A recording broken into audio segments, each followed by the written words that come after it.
সালের সেপ্টেম্বরের দিনটি ছিল গোল্ডেন লে নামক একটি জাহাজের জন্য অভিশপ্ত দিন।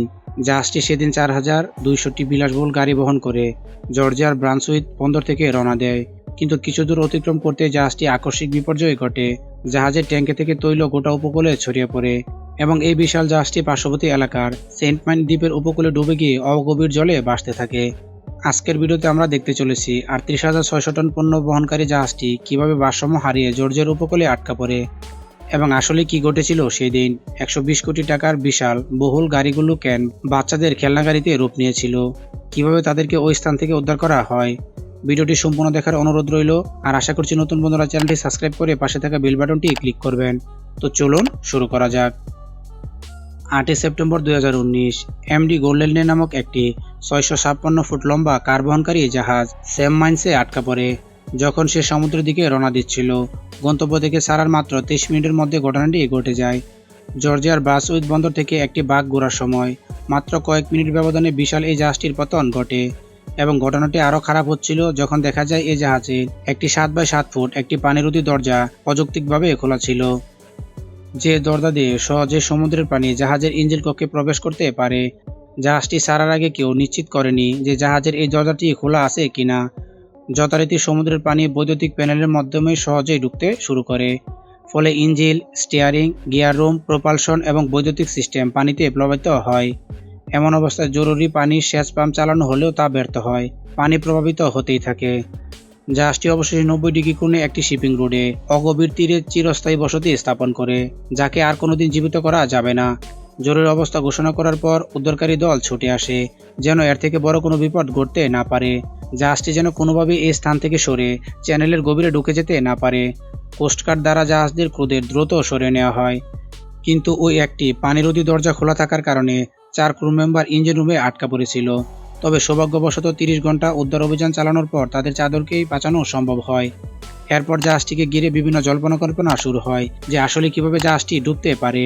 ন্যাশনাল ট্রান্সপোর্টেশন সেফটি বোর্ড বা এনটিএসবি একটি 57 পৃষ্ঠার প্রতিবেদন উল্লেখ করেন, এই জাহাজটি ডুবে যাওয়ার পিছনে ক্রু মেম্বারদেরই ভুল ছিল।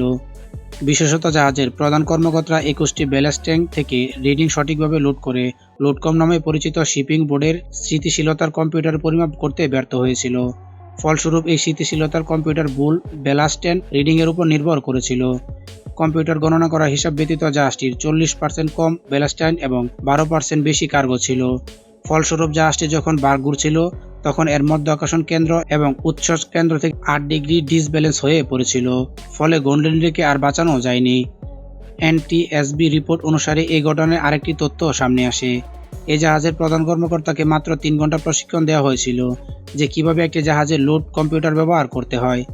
যাই হোক, জাহাজটি সেদিন সেপ্টুলেট, ক্রিয়া, উইডাইন, মার্সিডিজ সহ বিভিন্ন কোম্পানির 4200টি গাড়ি মধ্যপ্রাচ্যের উদ্দেশ্যে বহন করছিল, যে গাড়িগুলোর দাম আনুমানিক 120 কোটি টাকার কাছাকাছি এবং ওই বহন করা জাহাজটির দাম ছিল 52 কোটি টাকা। সুতরাং এই ক্ষতি একটি বিশাল অঙ্কের ক্ষতি ছিল। তবে আরও একটি খারাপ পরিস্থিতি ধ্বংসাবশেষ থেকে পরিবেশ দূষণ। ডুবে যাওয়া জাহাজটিতে প্রায় 42টি পূর্ণ তৈল ট্যাঙ্ক ছিল, এর মধ্যে কিছু ট্যাঙ্ক ছিদ্র হয়ে গিয়েছিল। অনুমান করা হয়েছিল গোল্ডেন লে জাহাজটি 3 লক্ষ গ্যালন জ্বালানি তেল ছিল এবং 2020 সালে অক্টোবরের শেষ নাগাদ 2.5 লক্ষ গ্যালন জ্বালানি তেল উদ্ধার করা হয়েছিল। এছাড়াও পরিবহন করা যানবাহনের ভিতরে পেট্রোল, ডিজেল এবং অ্যান্টিফিল ছিল, যা উপকূলে জলাভূমিতে ছড়িয়ে পড়ে। ওরা যতটা সম্ভব জানালি সরিয়ে ফেললেও কিছু তেল সমুদ্রে ছড়িয়ে পড়েছিল এবং ওই তেল থেকে জাহাজটিতে আগুন লেগেছিল এবং বিশাল মাত্রায় চারদিকে সমুদ্র জলে দূষণ ছড়িয়ে পড়ে। এরপর সাউথ কোরিয়ান ওই জাহাজ কর্তৃপক্ষ স্থির করে যে সম্পূর্ণ অক্ষতে রেখে জাহাজটিকে নিরাপদে ঠিক করা বা পুনরাবাসন করা সম্ভব নয়, তাই যে কোনোভাবে জাহাজটিকে অপসারণ করা অবশ্যই দরকার। কিন্তু এত বড় জাহাজ কিভাবে অপসারণ করবে তা নিয়ে চিন্তা শুরু হয় এবং সর্বশেষ মার্কিন যুক্তরাষ্ট্রে নির্মিত সর্ববৃহৎ লিফট জাহাজ BB-1000কে নিয়ে আসা হয়, যা আকারে ছিল গোল্ডেন লে জাহাজ থেকে অনেক বড়। প্রথম পরিকল্পনা ছিল এই বিশাল ক্রেন দিয়ে উল্টে যাওয়া জাহাজটিকে অন্য স্থানে সরানো হবে, কিন্তু তারপর ভাবা হয় একটি চেন দ্বারা জাহাজটিকে 8টি টুকরো করানো হবে এবং তার সেই টুকরোগুলো অন্য স্থানে ছড়ানো হবে। যথারীতি 16টি ধাতু ও উত্তোলন লকগুলোকে জাহাজের প্রতিটি টুকরো জ্বালাই করে লাগানো হয় এবং উত্তোলনটি আরও সহজ করানোর জন্য পানি এবং পলি নিষ্কাশনের জন্য ডুবুরিদের পানির নিচে নামিয়ে দেওয়া হয়। এছাড়াও ধ্বংসাবশেষ চারপাশে 30 একর এলাকা ঘেরাও করে পরিবেশ সুরক্ষা বাঁধ বা ইপিবি নির্মাণ করা হয়েছিল, যে কারণে স্যান্ড মাইন্স তৈল পদার্থ ধ্বংসাবশেষ অধিক পরিমাণে ছড়িয়ে যেতে পারে। অবশেষে 2020 সালের নভেম্বর মাসের শেষের দিকে গোল্ডেন রেড তলিয়ে যাওয়ার 1 বছরেরও বেশি সময়ের পর প্রথম কাটা অংশটি অপসারণ করা হয় এবং প্রথম অংশটি সরানোর পর দ্বিতীয় অংশ ক্রেনে তোলার আগে হালকা করার জন্য এর মধ্য থেকে বিশাল গাড়িগুলোকে সরিয়ে ফেলতে হয়েছিল, যা দেখতে অনেক গাড়ি প্রেমীদের খুব কষ্ট হতে পারে। বিবি কেরেন যে অংশটি উত্তোলন করেছিল তা অত্যাধিক ভারী হওয়ার কারণে তার থেকে ধ্বংসাবশেষ এবং কাদা পলিগুলোকে সরিয়ে নেওয়ার প্রয়োজন পড়ছিল। প্রতিটি উত্তোলনের পর কাটা অংশটি লিফট ক্রেন দ্বারা নিকটবর্তী বন্দরে পরিবহন করা হচ্ছিল এবং সেখানে নিয়ে যাওয়ার পর তার মধ্য থেকে গাড়িগুলোকে অপসারণ করার প্রয়োজন পড়ছিল।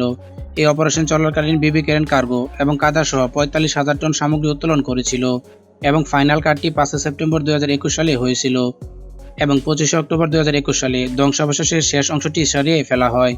জাহাজের 8টি অংশকে লুসিয়ানার বিসবোনের একটি স্টাফ কোয়ার্টারে নিয়ে যাওয়া হয় এবং একটি কথা জেনে আপনি অবাক হতে পারেন যে এই টোটাল প্রায় 1 বছরের অপসারণে চলাকালীন 30 লক্ষ ম্যান আওয়ার এবং 10,000 কর্মীর এই কাজে নিয়োজিত হয়েছিল। বিশ্বের ইতিহাসে এটি একমাত্র জাহাজ ছিল যার ধ্বংসাবশেষ অপসারণ করতে এত ক্ষতির সম্মুখীন হতে হয়েছিল। কর্তৃপক্ষ দ্বারা প্রকাশিত ধারণা অনুসারে এই জাহাজটি অপসারণ করতে প্রায় 200 কোটি টাকা ব্যয় করা হয়েছিল, যা জাহাজ এবং পণ্য সম্মিলিত মূল্যের চেয়ে অনেক বেশি। এছাড়াও এর অর্ধেক থেকে আরও বড় ক্ষতি ছিল পরিবেশ দূষণ। উদ্ধার অভিযানের সময় উপকূল এবং পানি থেকে 9,500 পাউন্ড ধ্বংসাবশেষ এবং জাহাজ থেকে 8,000 পাউন্ড ধ্বংসাবশেষ উত্তোলন করা হয়েছিল, যার ফলস্বরূপ দূষণ বেশ বিপর্যয়কর এবং এই দূষণের প্রভাব কয়েক দশক ধরে চলবে বলে অনুমান করা হয়। সুতরাং বিশ্বের ইতিহাসে এটি যে সবচেয়ে বড় ধরনের ক্ষতি তা হয়তো স্মরণীয় হয়েই থাকবে। তো বন্ধুরা, ভিডিওটি কেমন লাগলো নিচে কমেন্ট করে জানাতে ভুলবেন না। আর আপনি যদি এমনি রহস্য, রোমাঞ্চ, আনকমন এবং ইন্টারেস্টিং ভিডিও দেখতে চান তাহলে আমাদের ইনফোজা চ্যানেলটি এখনই সাবস্ক্রাইব করুন। তো দেখা হবে পরবর্তী ভিডিওতে। সে পর্যন্ত সবাই ভালো এবং সুস্থ থাকুন।